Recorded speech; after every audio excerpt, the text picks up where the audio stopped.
하나님의 은혜와 사랑 넘치는 공동체 라스베가스 커뮤니티 교회입니다. 요즘 이제 한국에는 이제 미스터 트롯이라는 그런 프로그램이 아주 유명하다라고 합니다. 그래서 많은 사람들이 트로트에 대한 그 관심을 많이 갖고 있고 또 트로트 노래를 또 많이 부른다라고 그렇게 합니다. 심지어 저희 큰 아이들도 가끔 이제 어디서 배웠는지 트로트를 이제 배워가지고 부르는 것을 본 적이 있습니다. 근데 그 트로트 가수 중에서 윤설이라는 그런 가수가 있습니다. 제 생각에는 거의 무명 가수인 걸로 알고 있는데, 이 가수가 부른 노래 중에서 꽃길 같은 인생이라는 그런 노래가 있습니다. 그래서 저도 한번 이 노래를 개인적으로 들어봤습니다. 그런데 참 가사가 괜찮다라는 그런 생각이 듭니다. 그래서 그 가사를 소개해드리면 이렇습니다. 너도 가고 나도 가는 우리 모두 가는 인생길, 당신을 만나 울기도 했고 당신을 만나 웃기도 했네. 꽃길인가 가시밭길인가, 가시밭길인가 꽃길 같은 인생, 내가 택한 사랑의 길 후회도 없어라. 아무리 힘든 인생길이라도 당신과 함께라면 나는 두렵지 않아. 꽃길 같은 인생길. 가사가 아주 짧지만은 개인적으로 마치 우리가 흔히 부르는 찬양 가사하고도 약간 비슷하다라는 그런 느낌이 듭니다.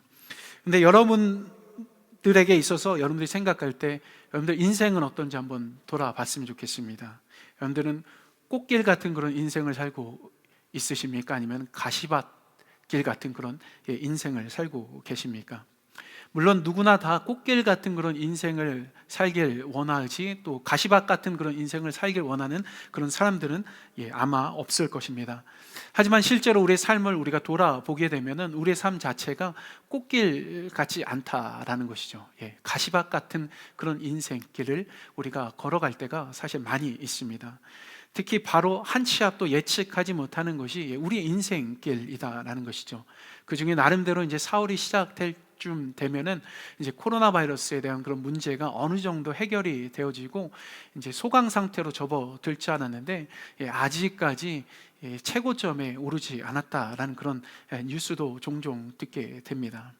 이런 것처럼 우리가 전혀 예측하지 못하는 많은 일들이 우리들 삶 속에 일어납니다. 그러다 보니까 우리 삶 자체가 가시밭길 같은 그런 삶이다라고도 할 수 있는 것이죠. 하지만 이런 가시밭길을 우리가 걸어간다 할지라도 우리 안에 한 가지 소망이 있다라는 것을 여러분들에게 말씀드리고 싶습니다. 그 소망이 뭐냐면 바로 예수 그리스도, 바로 그분이 우리의 소망인 것이죠. 실제로 가시밭길 인생길에서 우리를 꽃길 같은 인생길로 이끌어 주신 분이 바로 예수 그리스도입니다. 꽃길 같은 그 인생길이 무엇입니까? 바로 천국길인 것이죠. 그렇습니다. 우리 모두는 사실 가시밭길 인생길을 걷다가 지옥으로 갈 수밖에 없는 그런 운명이었지만은 예수님께서 우리를 구원해 주심으로 말미암아 우리가 예수 그리스도를 믿음으로 말미암아 하나님의 자녀가 되었고 우리는 지금 천국을 향해 그렇게 걸어가는 꽃길 가운데 서 있는 그런 삶을 살아가고 있는 것입니다.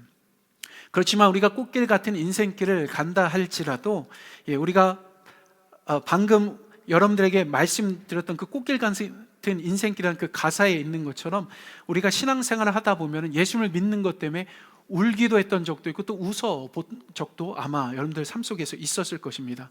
어쩌면 지금도 똑같은 그런 삶을 우리가 살고 있다 해도 과언은 아닐 것입니다. 그렇지만 말씀드리고 싶은 것은 우리가 바라고 의지하는 그 예수님과 함께 살아가는 것, 그 삶 자체가 꽃길 같은 인생길이다라는 것입니다. 그것을 우리는 잊지 말아야 합니다. 근데 오늘 우리가 이미 잘 알고 있는 것처럼 예수님께서 십자가의 죽음을 향해서 나아가기 위해 예루살렘에 입성하는 그날을 기념하는 종려 주일입니다. 그러니까 예수님과 함께하는 우리의 삶을 우리가 돌아본다면 우리에게 있어서 그 길이 꽃길이지만은 사실 예수님은 그 꽃길을 마련해 주기 위해서 우리가 가야 할 그 가시밭길을 대신 걸어 가신 것입니다. 그것이 바로 종려 주일이다라는 것이죠. 바로 그것을 기념하는 목적을 가지고 있는 것이 바로 오늘 종려 주일인 것입니다. 게다가 오늘 종려 주일이 지나면은 내일부터는 예수님께서 걸어가신 그 가시밭길이 본격적으로 시작이 되는 것입니다. 실제로 예수님께서 예루살렘에 입성하던 바로 그 날과 그 다음 날부터 상황은 완전히 뒤바뀌어집니다. 이미 잘 알고 있는 것처럼 당시 예수님께서 예루살렘에 입성하던 날에는 정말로 엄청난 환호와 함께 예수님을 칭송하는 사람들이 길거리에 가득 넘쳐났습니다.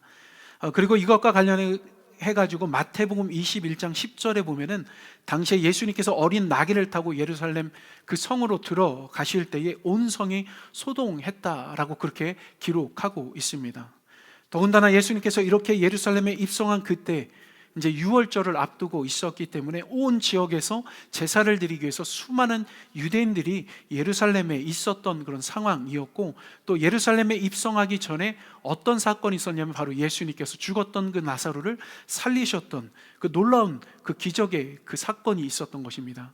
바로 그것이 온 동네방네에 소문이 나게 된 것이고, 더 나아가서 유월절에 모여 있었던 그 유대인들에게도 소문이 났던 것입니다.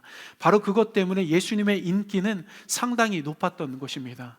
바로 그런 이유로 인해서 예수님을 맞이하는 그런 유대인들은 예수님을 향해서 환호했던 것이고, 완전히 축제 분위기였던 것입니다. 특히 그때 이제 사람들마다 저마다 이제 승리라는 그 뜻을 가지고 있었던 가지고 있는 그 종려나무 가지를 막 흔들면서 예수님을 맞이했습니다. 그것도 모자라서 호산나를 외쳤죠. 근데 호산나라는 그 뜻은 바로 나를 구원하소서라는 그런 뜻을 가지고 있었습니다.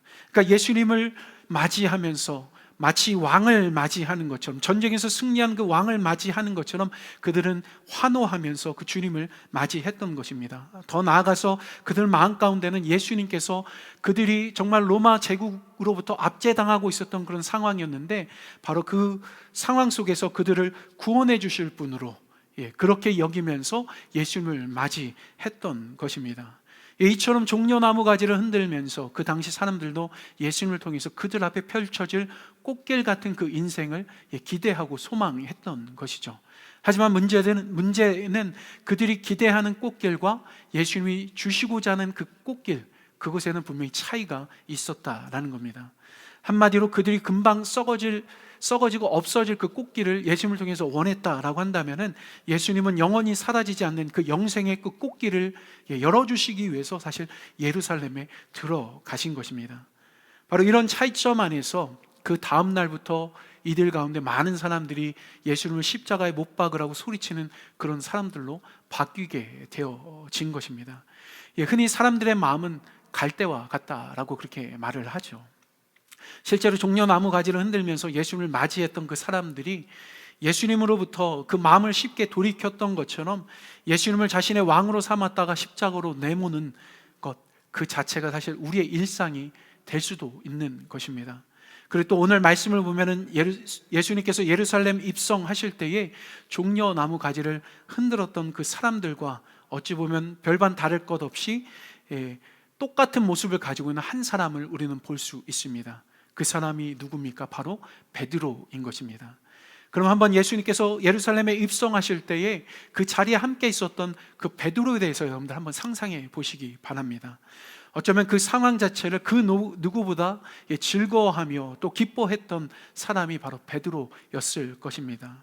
되게 많은 사람들이 예수님을 왕처럼 떠받드는 그 모습을 보면서 예수님 때문에 이제 자기 자신의 인생이 꽃길 같은 그런 인생으로 펼쳐질 것이다 라고 그렇게 기대하면서 들떠 있었을 것이 바로 베드로의 모습이었다라는 것이죠. 근데 그 꿈이 예수님이 잡히시던 목요일 밤에 완전히 산상조각 나버린 것입니다. 그러면서 오늘 말씀해 보면은 예수님께서 대제사장 가야바의 장인인 그 안나스에게로 잡혀가신 것으로 그렇게 시작이 됩니다. 그리고 예수님께서 잡혀가실 때에 베드로와 또 다른 제자 한 명이 그렇게 잡혀가신 그 예수님을 따라간 것입니다. 다행히 같이 함께 간 그 다른 제자가 대제사장과 잘 아는 사이였기 때문에 베드로는 예수님을 잡아간 그 제사장의 집 마당 안에 쉽게 들어갈 수 있었습니다. 근데 우리가 이미 잘 아는 것처럼 베드로는 예수님께서 전에 말씀하셨던 것처럼 새벽닭이 울기 전에 예수님을 3번 부인하는 그런 일을 저지르게 됩니다. 그렇지만은 이런 베드로의 모습과 달리 예수님은 자신을 잡았고 또 오히려 잡았고 신문하고 있는 그 대제사장을 향해서 아주 담대한 당당한 그런 모습을 보이고 있는 것이 바로 오늘 말씀 속에 또 나타나 있습니다. 이처럼 오늘 말씀을 보면은 어려움을 당하는 그 과정에서 당당하신 그 모습을 보이는 그 예수님과, 또 어찌 보면 예수님보다 좀 더 나은 상황에 있음에도 불구하고 비겁한 모습을 보이고 있는 그 베드로의 그 모습이 대조적으로 보여집니다. 근데 사실 이렇게 연약한 모습을 가진 그 베드로의 문제는 우리의 문제일 때가 많다라는 것입니다. 바로 우리 안에 오늘 말씀 속 베드로가 사실 있는 것입니다. 그렇습니다. 실제로 우리도 베드로처럼 신앙생활하면서 모든 것이 잘 되는 것 같고 순조로울 때 그것을 가지고 은혜 받았다라고 말하면서 기뻐하고 그 누구보다도 더 열심히 신앙생활할 것처럼 그렇게 고백할 때가 있습니다. 그리고 그렇게 행동할 때도 또 있습니다. 그렇지만 정작 힘들고 어려운 상황 속에 놓일 때에 그때 우리가 했던 그 고백 그 자체는 어디로 간지 다 사라져 버리고, 또 동시에 하나님을 의지하기보다는 사람과 환경을 의지하면서 나아가는 그런 삶의 모습을 보일 때가 많은 것이 또 우리들의 모습인 것이죠. 그래서 몇 번 말씀드린 것처럼 고난 속에서 우리가 가진 믿음의 수준이 그대로 드러나는 것입니다. 솔직히 어찌 보면 베드로나 우리나 똑같은 모습으로 신앙생활하고 있을 수도 있는 것이죠. 특히 17절에 보면은 대제사장의 하녀가 베드로에게 이렇게 질문합니다. 당신도 이 예수의 제자 중에 한 사람이 맞죠? 이렇게 질문을 합니다. 이 질문 하나에 예수님을 향해 베드로가 가졌던 그 믿음이 어떻게 되어버리니까 완전히 산산조각 나버리게 된 것입니다. 그러면서 그가 한 것은 연거푸 예수님을 부인했던 것이죠. 그런데 이 질문은 베드로를 향한 질문이기도 하지만 사실 오늘 우리 각자 예배드리는 우리를 향해서 동일하게 하는 질문이기도 하다라는 것입니다. 분명히 삶을 살다 보면은 믿음을 흔들어 놓을 만한 그런 일들을 우리가 만날 때가 분명히 있습니다. 어쩌면 지금 우리 현재의 삶이 그럴 수도 있는 것입니다. 특히 코로나 바이러스로 인해서 우리가 살아왔던 그런 삶의 모든 패턴들이 다 바뀌어 버렸습니다. 학교에 가야 하는 우리 자녀들은 집에서 공부를 해야 하고, 또 사업을 하시는 분들 중에는 어쩔 수 없이 사업체 문을 닫고 집에 머무셔야 하는 그런 분들도 계실 것입니다. 그리고 잘 다니던 직장에서 임시로 레이오프를 당하시고 그렇게 집에 계시는 그런 분들이 또 계시다는 그런 이야기를 듣고 알고 있습니다. 모두 다 이전에 평안했던 삶이 불안정한 삶으로 그렇게 되어 버린 것입니다. 하지만 우리가 알아야 할 것은 이렇게 뒤바뀌어진 그 삶 자체가 우리를 향해서 지금 뭐라고 질문하고 있냐면은 당신도 이 예수의 제자 중에 한 사람이 맞죠? 그것을 질문하고 있다라는 것입니다.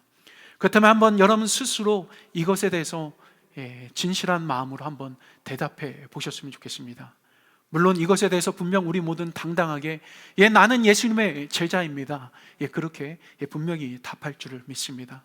그렇지만 사실 냉정하게 우리 자신의 과거의 그 신앙생활을 돌아보게 되면은 난 예수님의 제자입니다 라고 그렇게 말은 하지만은 정작 힘들고 어려울 때 예수님을 따르는 삶의 모습을 상실한 채 예수님을 믿지 않는 그런 사람들과 별반 다를 것 없는 그런 모습으로 살아왔던 우리의 삶의 모습과 행동들이 있었던 것, 그런 것들이 있었다는 것을 여러분들 아마 아실 것입니다. 그럼 왜 이렇게 쉽게 베드로처럼 하나님을 향한 그 믿음을 저버리게 되는지 한번 우리가 생각을 또 해봤으면 좋겠습니다. 여러 가지 이유가 있겠지만 그 중에 한 가지 이유를 말씀드리면 그거는 두려움 때문인 것입니다. 특히 이것에 대해서 오늘 본문 말씀에 보면은 예수님께서 잡히시던 때에 베드로가 칼을 휘둘러서 이제 말고라는 그 대제사장의 그 종의 귀를 잘랐던 일이 있었습니다. 근데 바로 이 일을 우리가 생각해 보면은 베드로는 예수님을 위해서라면 정말 무엇이라도 다 할 수 있을 것 같은 그런 담대한 그런 모습을 가진 사람으로 우리는 생각할 수 있을 것입니다. 하지만 오늘 말씀 속에 있는 베드로의 모습은 어떻습니까? 불과 몇 시간 전의 모습과 현재의 모습은 완전히 다르다라는 것이죠.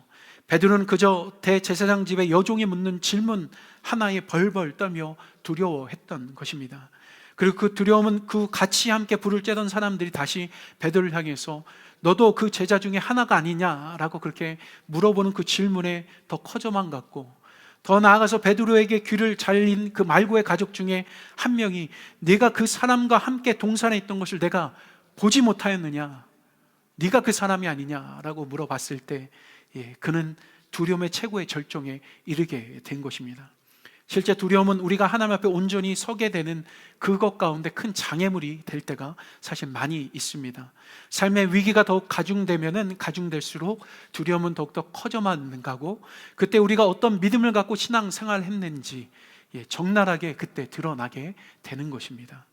한 예로 다른 믿지 않는 사람들 틈에서 함께 식사할 때 종종 그런 경험을 해보신 분들이 있을 것입니다. 그러니까 식사 기도하는 것을 주저하는 그런 모습을 보였던 적이 여러분들 가운데 한두 번 정도 있었을 수도 있을 것입니다.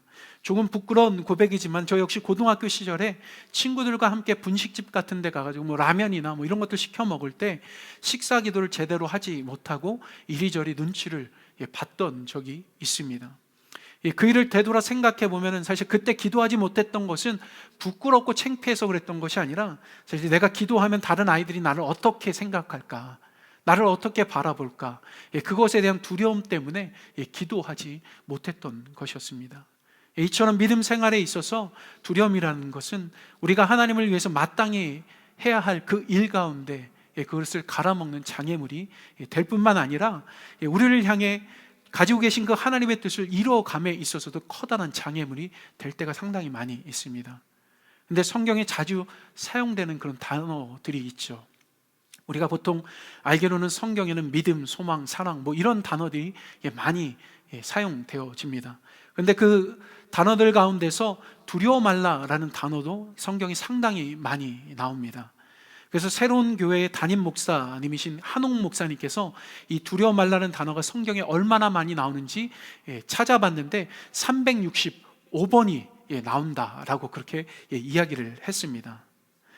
그러면서 그 목사님께서 이렇게 두려워 말라라는 그 단어가 성경에 365번 나오는 그 이유는, 그것은 1년 365일 동안에 이 두려워 말라라는 이 단어를 항상 기억하면서 살라라는 의미 때문에 365번 나오는 것이다 라고 그렇게 말씀했습니다. 그러면서 동시에 단 하루도 두려워하지 말고 담대하게 하나님을 의지하며 살아가야 하는 그 삶이 우리 바로 그리스도인의 삶이기 때문에 그렇게 365번 두려워 말라라는 그 단어가 성경에 나오는 것이다 라고도 말씀을 한 적이 있습니다. 그렇습니다. 이유야 어떻든지 간에 두려워 말라라고 하는 그 단어가 그렇게 성경에 많이 나오는 것은 그만큼 우리가 하나님을 의지하고 바라보는 그런 삶을 살아가야 하기 때문인 것입니다. 지금 우리의 삶의 현실이 어떠하다 할지라도 우리는 하나님을 바라보고 의지해야 합니다. 그렇게 함께 하심을 바라보며 나아가게 될 때 분명히 우리들 마음 가운데 있는 두려움이 떠나가게 될 줄 분명히 믿습니다. 그러면 그렇게 살아가고 있는 우리 모두에게 더 나아가서 하나님께서 날마다 새 힘을 공급해 주실 것이고, 그 힘을 가지고서 지금 우리가 겪고 있는 그런 모든 문제를 또한 이기고 승리하며 또한 나아가게 될 것입니다. 그렇게 살아가면서 정말로 하나님과 더불어 항상 삶 속에서 하나님이 주시는 힘으로 살아갈 수 있는 여러분들 되시길 주님의 이름으로 축복합니다. 다시 말씀으로 돌아서 이 두려운 문제에 관련돼서 오늘 말씀에 또 비춰주는 그 예수님의 모습을 우리가 보면은 대제사장에게 갑자기 잡혀 가셨음에도 불구하고 전혀 굴하지 않고 담대한 모습을 보이는 그 예수님의 모습을 우리는 볼 수 있습니다. 특히 19절에 보면은 대제사장 안나스가 이제 예수님께 제자들에 관해서 그리고 예수님이 무엇을 또 가르쳤는지 이제 물어보죠. 그러자 예수님은 한치도 물러섬 없이 안나스를 향해서 거침없이 담대하게 말씀하십니다. 뭐라 말씀하냐면은 나는 세상에 드러내놓고 말했고, 나는 언제나 모든 유대 사람들이 모여있는 회당이나 성전에서 가르쳤고 숨어서 말한 것이 아무것도 없는데 왜 나를 신문하냐, 이렇게 반문하신 것입니다. 그뿐만 아니죠. 예수님은 또 이렇게 말씀합니다. 자신이 가르친 내용이 무엇인지 알고 싶거든 예수님의 가르침을 받는 그 사람들에게 또 물어보라라고 또 말씀하십니다. 네, 여기서 우리는 예수님께서 이렇게 담대하게 말씀하실 수 있었던 그 이유를 알아야 합니다. 그것은 바로 예수님께서 확실한 진리를 가지고 있었기 때문입니다. 네, 우리가 다 알고 있는 것처럼 진리라는 것은 변하지 않는 것입니다. 만약 우리가 말하는 그 진리가 변한다라고 하면은 사실 그것은 진리가 아닌 것입니다. 진리라는 것은 불변해야 진리인 것입니다. 예수님은 이렇게 변하지 않는 그 진리를 품고 계셨던 분이십니다.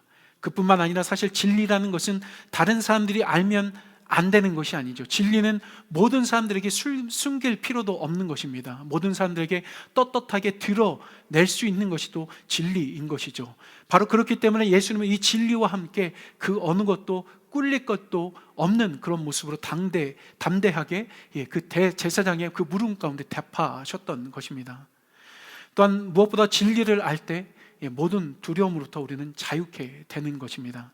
그래서 예수님은 요한복음 8장 31절과 32절에 너희가 내 말에 거하며 참으로 내 제자가 되고 진리를 알지니 진리가 너희를 자유케 하리라 라고 그렇게 말씀합니다.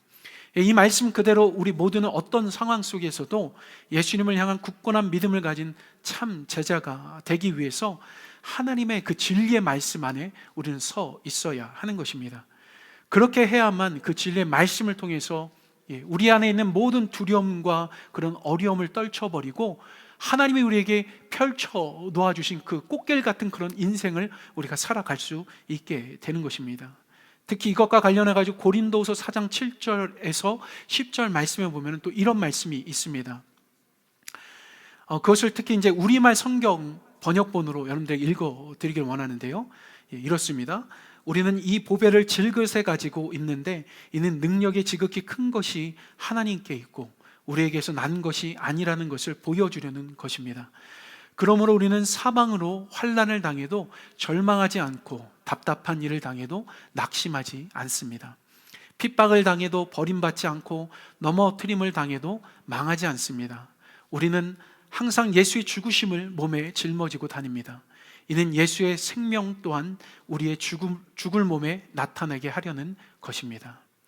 이 말씀 속에 보배를 질그릇에 가지고 있다라는 그 말씀의 의미, 그것을 생각하면 그것은 바로 그것입니다. 질그릇이라는 것은 바로 우리 자신을 가르치는 것이죠. 그리고 보배는 바로 예수님을 의미하는 것입니다. 그렇다면 질그릇이라는 것 그 자체는 사실 떨어뜨리면 깨지기 쉽고 아주 연약한 그런 볼품 없는 그런 그릇을 이야기하는 것인데 그곳에 무엇을 담은 것입니까? 보물, 보배, 그것을 담은 것입니다. 그렇게 치면은 무엇입니까? 그 질그릇이 보물 그릇이 되어진 것이죠. 바로 우리는 보물이신 그 예수 그리스도를 담은 보물 그릇으로 사실 우리 여기에 서 있는 것입니다. 근데 우리를 이렇게 보물 그릇으로 삼아 주신 것은 우리 자신이 아니라 하나님께서 그렇게 해주셨다라는 것이죠. 모든 사람이 귀금속을 담아놓은 그릇과 박스를 아주 소중히 그렇게 여기는 것처럼 하나님께서 우리를 보물 그릇으로 만드셨기 때문에 하나님은 우리를 소중히 여기시는 그런 분이십니다. 그리고 무엇보다도 우리가 아무리 어려움 속에 처하고 또 힘든 일이 있어도 하나님은 우리를 결코 버리시는 분이 아니다라는 것이죠. 왜냐하면 하나님께서 가장 아끼시는 그 보배이신 그 예수님께서 우리 안에 있기 때문인 것입니다. 바로 이런 면에서 오늘 말씀에 나오는 베드로를 보면 분명히 실망스러운 그런 모습을 보이고 있습니다. 그렇지만 예수님은 그런 베드로를 버리지 않으셨다라는 것이죠. 우리가 잘 아는 것처럼 오늘 말씀 이후에 십자가에서 죽으시고 부활하신 그 예수님께서 베드로를 다시 만나 주십니다. 또한 오순절 성령의 임재를 경험함으로 인해서 예수님의 그 진리 가운데 담대하게 베드로가 서게 되고 또한 복음을 전하는 그런 일꾼으로 바로 하나님께서 그를 변화시켜 주십니다. 그런데 오늘 우리 안에 베드로와 같은 그런 연약함이 분명히 있을 수 있습니다. 하지만 말씀드리고 싶은 것은 하나님께서 우리를 사랑하고 계시다라는 것이죠. 게다가 예수님께서 베드로를 만나 주신 것처럼 우리에게 지금 찾아와 주셨고 또한 우리를 새롭게 분명히 해주실 것입니다. 그리고 오늘 우리 가운데 여전히 예수님께서도 함께 하시고 또 앞으로 우리가 가는 그 인생길에 함께 하시면서 계속해서 우리의 인생길 그것을 꽃길로 만들어 주실 것입니다. 그렇습니다. 참된 진리이신 그 예수 그리스도께서 우리 안에 계심을 우리가 바라보면서 그 어떤 상황 속에서도 넘어지지 않는 우리 모두가 되었으면 좋겠습니다. 그렇지만 그럼에도 불구하고 신앙 생활을 하면은 항상 평안하면 좋겠지만은 어려움과 시험을 겪으면서 한순간에 우리가 겪었던 그 은혜와 그런 모든 풍성한 그런 삶의 모습들, 그 기쁨들을 빼앗길 때가 계속해서 또 앞으로도 있을 것입니다. 근데 사실 어떻게 보면 신앙생활이라는 것은 마치 배를 타고 바다를 항해하는 것하고도 같은 것입니다. 제가 예전에 한 영상을 본 적이 있는데 그 영상의 내용이 무엇이냐면 한 큰 상선이 이제 잔잔한 바다를 항해하는 그런 상황이었습니다. 근데 이제 갑작스럽게 만난 그 폭풍우를 조우하게 되면서 벌어지는 그 일이 그 영상에 담겨져 있는 것인데, 그 영상을 보면은 카메라 앵글이 그 배의 가장 앞부분을 향해 있었습니다. 근데 처음에는 그 배가 아주 고요한 바다를 가는 것처럼 보였는데 갑작스럽게 어마어마한 그 파도가 닥쳐온 것이죠. 순식간에 그 파도가 그 배를 덮쳐버린 것입니다. 그 파도에 의해서 그 배가 덮쳐버렸을 때 그 영상에 담겨 있는 것은 마치 그 배가 바닷속으로 끌려 들어간 것 같은 그런 모습이었습니다. 그런데 어느 순간 갑자기 다시 물 위로 올라온 그 배의 모습을 보게 된 것이죠. 그 배는 그 파도를 사실 정면 돌파하고 뚫고 지나간 것입니다. 우리들 삶도 사실 어떻게 보면은 이런 배하고도 같은 것입니다. 계속해서 우리의 삶 속에서 순조롭고 평화로운 그런 삶이 우리들 가운데 이어질 것 같지만은 갑작스러운 높은 파도와 같은 그런 삶의 어려움과 힘든 일들이 우리들 가운데 계속해서 몰려올 수 있다라는 것입니다. 그때 우리는 바다에 깊이 빨려 들어갈 것 같은 그런 좌절된 그런 마음과 그런 느낌을 우리가 받을 때도 있을 것입니다. 그렇지만 우리는 그것을 정면 돌파하고 나아가야 합니다. 누구와 함께 나아가야 하는 것입니까? 우리의 인생의 진정한 선장이 되신 그 예수님, 그 예수님과 같이 함께 그것을 정면 돌파하며 나아가야 하는 것입니다. 그러한 신앙의 삶, 그런 삶이 우리들 가운데 있었으면 좋겠습니다. 신앙의 위기 속에서 절망하고 자포자기하는 그런 삶으로 포기하는 그런 모습으로 나아가는 것이 아니라 우리가 해야 될 일은 그 어려움과 시험이라는 그 높은 파도, 그것을 정면으로 뚫고 돌파하면서 그런 것들을 이기며 나아가야 합니다. 분명한 것은 우리 모두를 향해서 예수님께서 내가 곧 길이요 진리요 생명이다 라고 말씀하고 계시다라는 것입니다. 이것을 우리가 정말로 믿는다라고 한다면 그 진리이신 그 예수님, 우리의 생명이신 예수님, 우리를 정말로 꽃다운 그 길로, 꽃길로 이끄시는 그 예수님, 그 예수님을 따라서 그렇게 살아가는 그런 삶으로 나아갔으면 좋겠습니다. 그렇게 나아가게 될 때 분명히 우리들 삶 속에 하나님이 주시는 커다란 은혜와 풍성함을 마음껏 누리며 힘들고 어렵더라도 그 속에서 하나님을 만나고 하나님을 찬양하는 그런 일들이 분명히 있게 될 줄 믿습니다. 오늘도 하나님이 여전히 여러분들과 함께 하십니다. 한번 옆에 있는 가족을 향해서, 혼자 계신 분들은 스스로를 향해서 하나님이 당신과 함께 있습니다. 하나님이 지금 나와 함께 하십니다. 이렇게 고백했으면 좋겠습니다.